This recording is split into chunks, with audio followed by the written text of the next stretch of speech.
What is going on, you guys? This is Eric Hets for the win. If you've been playing Elden Ring and you're at about the same place I am, or even further, you've probably met Radahn.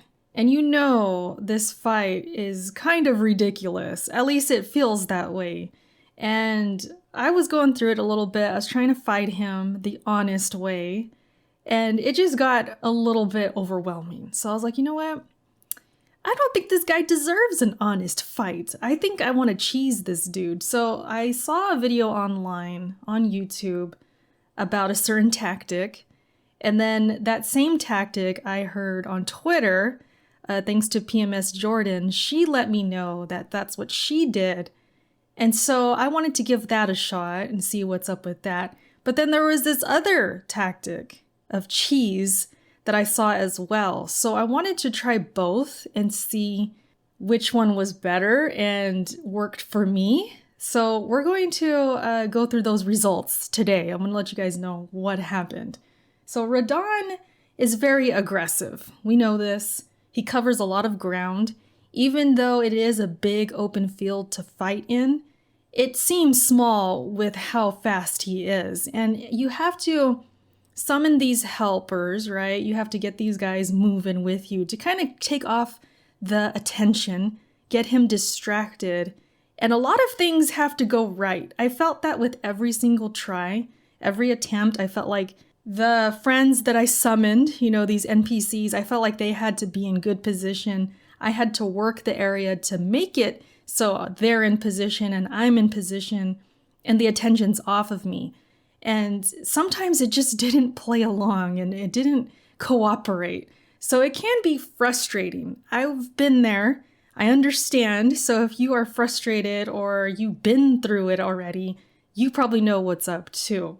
So method number 1, which is basically run around and shoot arrows and just keep distance. While you summon the help, of course, let them take the distraction, as we hope, and then you just go around shooting arrows.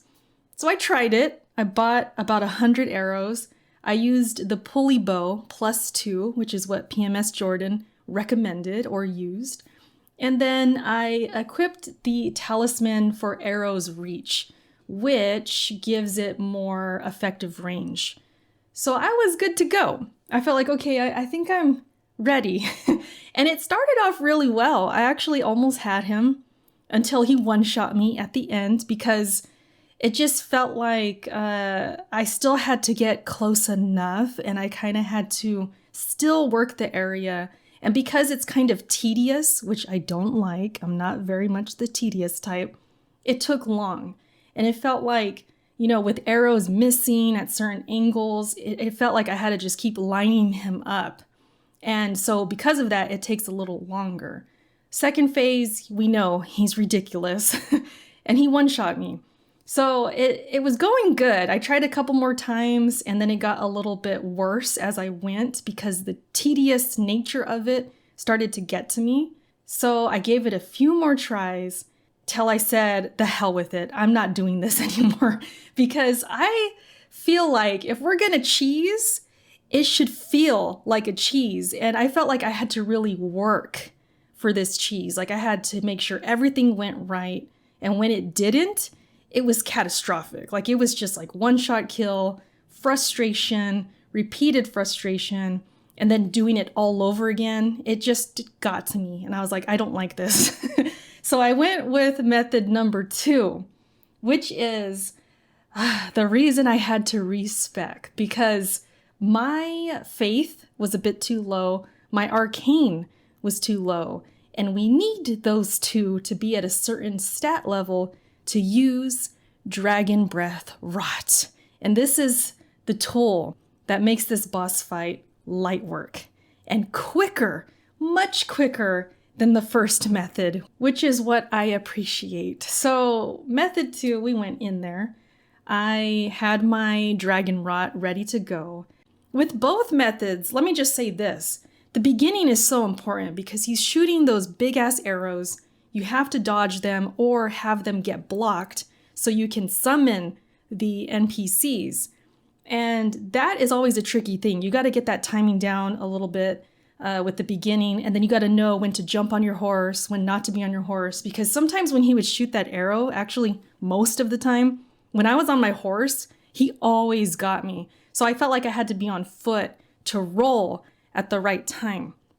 So with both methods and even no method, I had to do this regardless. At least that's how I played it, and that's what I figured out. So I got that timing down. So you're gonna have to do that probably regardless, unless you find some other way or some magical way with the horse to not get hit, because he got me every freaking time with that arrow. When it's the bunch of arrows, that's when I would get on my horse and run away. So anyways, once the fight actually starts, I have my dragon breath. I'm looking for an opening, circling around, making sure the NPCs are in there, taking the attention. And when I find that opening, I hit him with that rot. And sometimes if I got like a really good dose of rot on him, it would take one time and he would be infected. And after he's infected, whether it's one time or two times, you just run away, let his health go down. And what happens is it goes into the second phase. You're going to have to resummon everybody because they're going to die. And that's the whole tactic, is you're going to run around, try and avoid the magic, summon the guys again, and then get in there to do dragon rot again. And it can be tricky still, even though it feels quicker and it feels like, oh, this is easy, this is a cheese.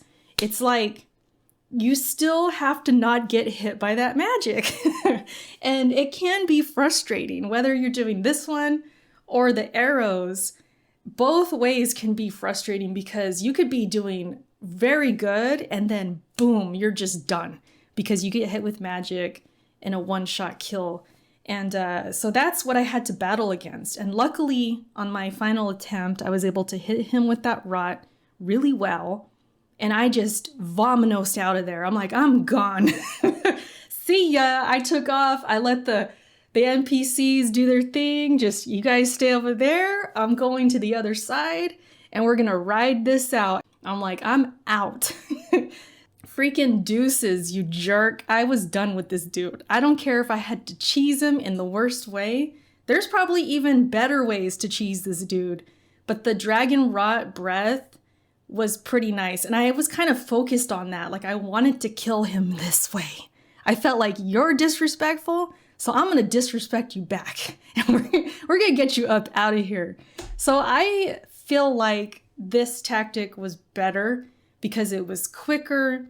It didn't feel as tedious. And I'm not one for just running around and shooting arrows because it just takes too long.